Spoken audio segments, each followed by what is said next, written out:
The people of Crow's Bend whispered long before they saw her. The stagecoach was late, the August heat was unforgiving, and the whole town held its breath waiting to see the bride, who had come so far to marry a man she barely knew. No one expected she would step down like a wounded bird, fighting to stay alive.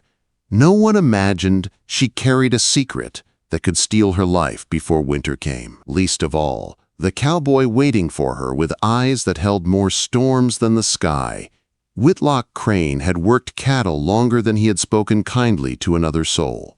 At 43, his ranch was big, his hands were rough, and his heart was locked behind a door he swore would never open again. But that door creaked the moment the stagecoach stopped, and a small, pale woman coughed into the Montana dust. Daphne Ricksley gripped her worn carpetbag and steadied herself. Her ribs ached from the journey and from the sickness she never named in her letters. Her bonnet sat too loosely, her dress hung too thin, and every breath came like a quiet battle. But her eyes carried fire, a fire that wanted to know love before the cold of the earth claimed her. Whitlock stepped forward, jaw clenched tight as a rusted hinge. This wasn't the sturdy farm wife he'd been promised in neat handwriting on fine Eastern paper. "You Miss Ricksley?" he asked, his voice stiff like he was chewing dry leather. "That would be me," she answered, wiping dust from her lips, "though I suspect I'm not quite what you pictured." Her attempt at humor only widened the space between them. Whitlock lifted her trunk and threw it onto the wagon bed with a thud that echoed like a gunshot through the street. He didn't offer his hand, didn't offer a single smile, didn't offer a welcome. The wagon wheels groaned as they left town. The sky stretched wide and blue above them, while silence settled heavy, colder than river water. Daphne watched him with quiet wonder. He stared straight ahead like she wasn't there at all. "Beautiful country," she tried gently. He grunted. She wasn't sure if it meant yes or leave me be. The ranch appeared like a painting against golden hills. A big house, strong and cared for. Someone had planted flowers beneath the windows. She felt a tiny string of hope pull tight inside her tired chest. Maybe this place would become home. But Whitlock led her straight past the front rooms, filled with comfort and warmth, down a hallway so long it felt like a warning. He opened the last door. "This room's yours," he said. "Meals at 6 and 6. Don't expect fussing." Then he left her alone with a bed as narrow as people thought her worth. That night, the coyotes cried outside her window. Daphne allowed herself 5 minutes to weep quietly into her pillow. Only 5. She hadn't crossed the country to die in a storage closet. She had crossed it because she was running out of time. And before her time was up, she wanted something good to hold on to. Even if that good came from a man made of fences and silence. Morning came loud with roosters who took their job too seriously. Daphne, dressed in the only dress that made her look less like a ghost, and walked to the kitchen. She found Whitlock already eating, as alone as he'd probably been every morning of his life. "Coffee's on the stove," he said without lifting his eyes. "Thank you kindly." She poured a cup and sat far away, giving him space like he wanted. The scrape of his fork was the only sound. "I could tend the garden today," she said, soft but hopeful. "Don't need help." She forced a smile. "I thought maybe. Thinking's what gets folks into trouble." The words stung sharper than she expected. But Daphne had learned long ago how to stand after every fall. She lifted her chin. "Well, you certainly make a lady feel welcome." Something flickered in his eyes, surprise, maybe even guilt, but it vanished the next second. He finished eating, dropped his plate in the basin and left with only a stiff reminder. "Lunch at noon." She exhaled slowly when the door shut. Then she looked around the kitchen, big, warm, full of possibilities, and set to work. By supper, the smell of herbs and fresh biscuits floated through the ranch. Even the hired hands noticed her effort. Clovis Redden, the foreman, tipped his hat kindly. "Ma'am, that stew you fixed. I might stay alive another winter thanks to you." She smiled. "Glad someone appreciates me." Whitlock didn't speak a word while eating, but Daphne noticed his plate was clean as a whistle. Later, she gathered her courage and carried her supper plate into the main room where he sat reading. His shoulders stiffened at her presence. "Mind if I sit here?" she asked. Gets mighty lonesome eating alone every night. Suit yourself. The fire lit the room in warm orange glow. She studied him quietly, admiring the strength carved into his face. A man who worked with the land, a man who had forgotten how to be soft. He suddenly snapped his newspaper shut. We ain't married, not in any way that counts. The words hit harder than any cough ever had. Daphne steadied herself against the ache blooming inside. I see, she whispered. Thank you for making my position clear. She stood, dizzy for a moment. Whitlock grabbed her arm before she fell. Concern cracked through his hard shell. Just for a second. When's the last time you ate right? He muttered. I eat plenty. Like a sparrow does. His grip gentled, then he released her too quickly, stepping back into coldness again. I won't have you dying here, he said, as if her death were only a trouble to him. Daphne forced her voice steady. I won't be an inconvenience, Mr. Crane. That night she lay awake, heart-pounding, weak and tired. She wasn't sure how much time she had left, but she knew one thing with burning certainty. Before her final breath came, she would make him see her. She would make him feel something again, even if it broke her. The sun climbed slow over the Montana hills, rising on a new day that felt like the same hardness as the one before. Daphne pushed through the morning pain in her ribs and the sharp cough that wanted to escape. She cooked breakfast until her hands shook, and she had to grip the table to steady herself. The hired hands filled the kitchen with laughter and thanks. They praised every bite, and she tucked those praises against her heart like small pieces of warmth. But Whitlock stayed silent once again. He ate fast, pushed back his chair, and left without a word.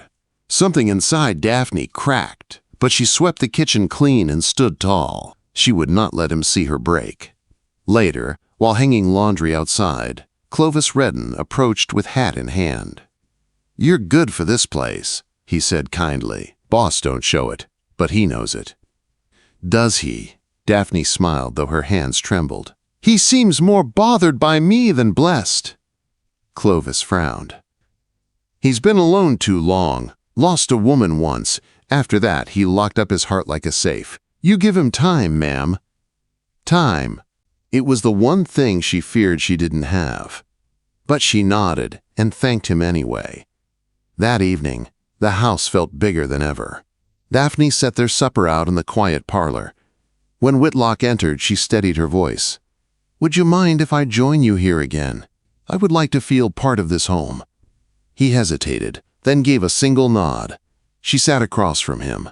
The fire popped in the fireplace but didn't warm the space between them. What does the newspaper say tonight? She asked lightly. Nothing that concerns you, he said into his plate.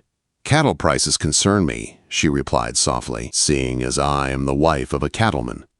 That made him look up, not kindly, not angry, just confused, as if the word wife felt too big to fit between them. He folded the paper sharp, like a closing door. We ain't married proper, he said, just words spoken for the town's sake. The silence that followed was heavy. Daphne's hands trembled slightly around her fork. What am I to you then? She asked. A worker? A mistake? His jaw tightened. A mistake I need to figure out how to fix. The words cut. She stood quickly, the room spinning around her, her heart pounded too fast. She reached for the door, but her knees failed. She would have fallen if Whitlock hadn't caught her in time. His hands were strong, warm, and surprisingly gentle. Sit, he ordered, lifting her into a chair like she weighed nothing. You're sick. You've been hiding it. She looked away, shame burning her cheeks. Since childhood, it comes and goes. I can manage it. You should have told me. And you would have refused me, she whispered. Then I would have died back east without ever knowing what it feels like to belong anywhere. He stared down at her, breathing hard like he'd just run miles. I won't have you dying here, he muttered again. And I won't die yet, she answered with soft fire. I still have living to do. Whitlock stepped back, walls rising in his eyes all over again. But Daphne saw the worry there, the fear, the crack in his armor. She decided that crack was where she would climb in. The days rolled into weeks. Daphne fought to make a place in every corner of the ranch. She mended shirts with neat stitches, baked bread that smelled like comfort, and watered the small flower boxes no one else noticed. She hid the worst of her sickness, hid the blood that sometimes stained her handkerchief, hid the pain that stabbed like thorns beneath her ribs. Whitlock noticed anyway. When she nearly fainted while stirring soup, he was suddenly there, steadying her elbow. "You push yourself too hard," he said quietly. "And you hide too deep," she whispered back. Their eyes met. Something unspoken passed between them, warm as sunlight and just as frightening. But Whitlock stepped away again. That night, Daphne stood alone in the main room, staring into the fire. The flames reminded her that life could burn bright, even if short. She placed her hand over her chest. Her heart fluttered weakly, like a bird tired of beating its wings. She refused to give in, refused to go quietly. She walked down the long hallway, her steps careful but brave, and stopped in front of Whitlock's door. Her knuckles hovered before she finally knocked. He opened it halfway, shirt undone at the collar, surprise flickering across his face. "Daphne, what is it?" quote. She swallowed her fear. "I don't want to spend the time I have left being a ghost in this house," she said. "I want to be seen. I want to be wanted. I want to live before death remembers me." Her voice shook, but she didn't look away. Whitlock gripped the door frame like he needed something solid to hold him upright. His silence stretched long enough to crush hope, until he whispered her name. "Daphne!" Just one word, but in it was everything he had tried so hard not to feel. The ranch fell silent around them. The fire in the parlor crackled faintly in the distance. Her heart pounded in her ears. For a moment, she thought he might reach for her. Instead, he stepped back and closed the door gently. Not a slam, not anger. Fear. Daphne stood there with tears filling her eyes, but strength lifting her chin. He cared. He cared enough to fear losing her. She would not give up now. She turned and walked back down the hallway, whispering to herself like a promise. "I will make him love me before I die." Winter arrived early that year. Frost coated the fields like silver, and the wind howled against the ranch walls day and night. Daphne woke each morning feeling weaker, but she hid it with smiles and steady hands. She refused to let sickness steal the love she had barely begun to taste. Whitlock changed too. Slowly at first. He stayed closer. He noticed everything. When she coughed and tried to hide it, his eyes narrowed with worry. When she reached for something heavy, his hands were suddenly there to lift it for her. He stopped treating her like a stranger and started treating her like someone whose presence mattered. Still, fear lived in his silence. One evening after supper, he lingered while she washed the dishes. The firelight flickered across his face, warming shadows that once seemed carved from stone. He cleared his throat. "You've been working hard," he said quietly. "Too hard." Daphne smiled at the soap bubbles on her hands. "I work because I'm happy here." "You don't have to prove anything to anyone," he told her. "Maybe I do," she replied softly, "to myself." "To you." His eyes locked on hers and the room felt smaller, warmer, more alive. "Come sit," he said. They sat by the fire. Daphne folded her hands in her lap to still their trembling. Whitlock stared into the flames for a long moment before speaking again. "I lost someone once," he said finally. "I gave her everything I had, and she left.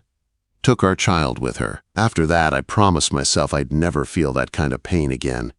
Daphne listened, her heart aching for the man beside her. "I didn't know you then," he continued, voice low. "I couldn't imagine someone would come along who made me want to break that promise."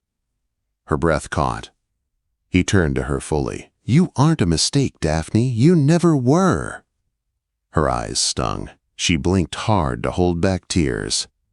"And I'm not trying to fix anything anymore," he said. "Not you, not us." She reached for his hand. His fingers curled around hers like they had always been meant to fit together. "Whitlock," she whispered. "I'm scared too." But fear shouldn't get the final say. He looked at her like she was the first sunrise he'd seen in years. Then he stood, helping her up gently, and guided her down the hallway. Not to her small room at the end, but to the warm bedroom near the front of the house. "Stay," he said, voice rough with hope. "With me." She stayed, and from that night on, she was no longer a guest in his home. She was a partner in his life. Weeks passed. Snow piled high on the porch rails. Daphne's strength wavered, then returned in moments of fierce light. One morning, she woke, feeling new life flutter inside her like a tiny beating hope. When she told Whitlock, he froze as though the world had stopped moving. Then he wrapped her in his arms, holding her like his heart had finally found a reason to beat strong again. "You've given me something I never thought I'd have again," he whispered into her hair. "A future." She leaned into him. "We'll fight for that future together." Pregnancy made some days brighter and some darker. Her illness fought, but she fought harder. Whitlock never left her side when she faltered. He fed the cattle early so he could sit with her during the hardest hours. He read to her by lantern light when she was too tired to lift her head. He laughed softly when she cried over little things and held her until the tears passed. And every day he reminded her she was loved. When labor came, the storm outside roared like the earth itself was afraid. Whitlock did what he had to do. Fear shook his hands, but love steadied them. Daphne fought for every breath, every push, determined to bring life into a world that had once seemed ready to take hers away. Their son's first cry filled the room like a miracle. Whitlock's tears fell freely as he placed the tiny boy in her arms.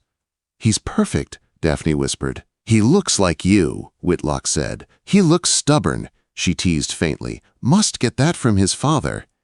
They named him Clovis Crane, strong, steady, born in a blizzard, but determined to live. Days later, Daphne sat wrapped in blankets near the window, rocking her newborn gently. Whitlock knelt at her side, one hand resting over hers. "You saved me," he said. "No," she whispered, resting her head against his shoulder. "We saved each other." She felt weak, yes, the sickness hadn't disappeared, but love had given her something stronger than fear. She kissed the soft top of her son's tiny head. "I came here to taste love before time ran out," she said quietly. "But now I want more time, so much more." Quote. Whitlock held her closer, his voice thick with promise. "Then we'll take every minute we're given," he said, "and make each one worth living." Outside, the wind howled on. Winter was long and harsh, but inside the house there was warmth and laughter and hope. And for the first time since she'd stepped off the stagecoach, Daphne Crane felt truly alive.